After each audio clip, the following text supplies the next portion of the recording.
The air in the kitchen felt drained, leaving behind a vacuum that pressed hard against my chest.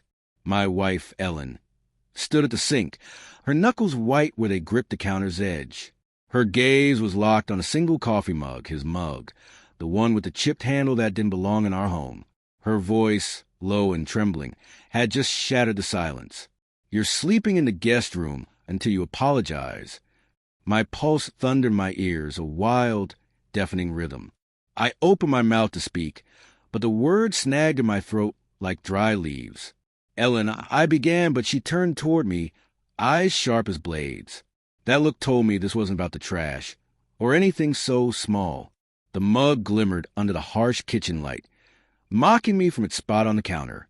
It wasn't ours. I'd never seen it until last week, after one of Ellen's book club nights ran late. I'd laughed it off then, telling myself it was nothing, just a friend's odd habit of bringing their own cup. But the way Ellen's shoulders tensed when I asked about it, the brittle laugh that followed, it had planted a seed of doubt that took root and grew, twisting in my gut ever since. I leaned against the refrigerator, the cold metal seeping through my shirt, anchoring me as my thoughts spiraled. Had I missed something? The late nights.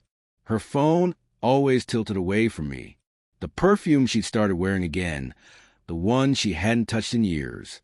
I wanted to demand answers, to shout, but fear pinned me where I stood. What if I was wrong? What if I was just paranoid, chasing ghosts and shadows?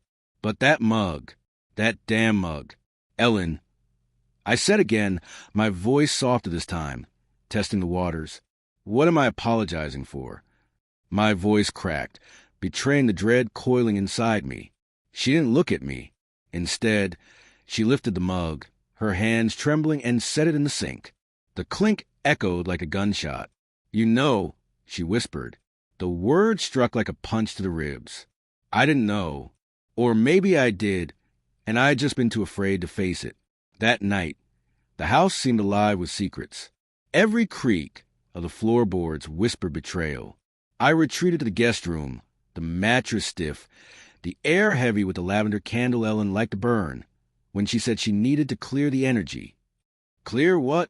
I lay awake, staring at the ceiling, replaying the past few months on a loop. The way she lingered in the driveway after coming home, her car idling longer than it should, the sudden girls' nights with people I'd never met, the evasive flicker in her eyes when I asked about her day. Each memory felt like a breadcrumb, leading somewhere I didn't want to go. By morning, the silence between us had become something solid, thick and suffocating. I found her curled up on the couch, clutching her phone like a lifeline. "Ellen," I rasped, my voice rough from a sleepless night. "Please, talk to me." She looked up, eyes red-rimmed. For a heartbeat, I saw the woman I'd married, fragile, open, but then her jaw tightened. "You think I'm the one who needs to explain?" Her words were a spark in a room soaked in gasoline. "What's that supposed to mean?" I snapped, louder than I meant to. The walls seemed to close in as she stood, defiant. "You've been distant, Mark. Checked out. You think I don't notice? You think I can't feel it?" Her accusation hit hard, but it was the practiced sharpness of her tone that made my skin crawl. Was she deflecting? Or had I really been so wrapped up in work, in routine, that I'd let her slip away? I wanted to believe her, to believe this was about us, something fixable. But then I saw it. A flash of silver on the coffee table, a keychain, small and heart-shaped, engraved with initials that weren't ours. J.T. My stomach twisted. "Whose is this?" I asked, holding it up. My hand trembled. Ellen's face drained of color. Her lips parted, but no sound came. The silence between us was louder than any confession. "Ellen," I whispered, "who's J.T.?" She turned away, shoulders collapsing inward. And I knew before she said the name, before she admitted the late-night texts, the work dinners that weren't about work, the moment she'd spent with someone else while I sat at home, trusting her. "James," she said finally, her voice breaking.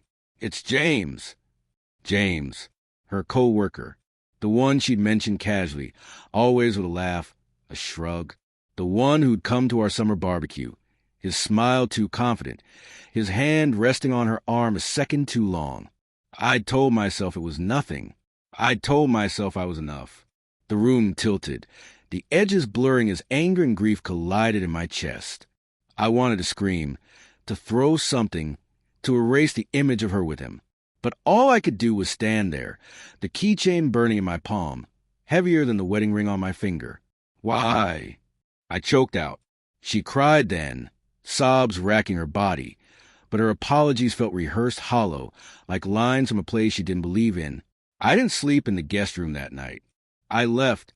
The keychain stayed in my pocket. The mug stayed in the sink. I drove aimlessly, city lights streaking past through my tears. I thought about confronting James, demanding answers, but what would that fix? The betrayal was hers. Still, part of me wondered if I had driven her to it, if my silence, my absence, had left her reaching for someone else. Hours later, I pulled over. My phone buzzed with her messages. I'm sorry. Please come home.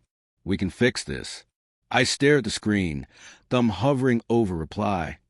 Then I saw it, folded on the passenger seat. A scarf. Soft pale blue. I'd never seen it before. It smelled of cedar and musk, a scent that wasn't mine. My heart froze. She'd been in my car.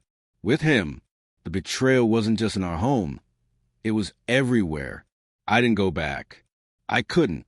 Instead, I drove to the lake where we'd had our first date, where we'd promised forever under a canopy of stars.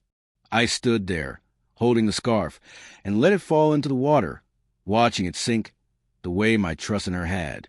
The stars were still there, but somehow they looked colder now.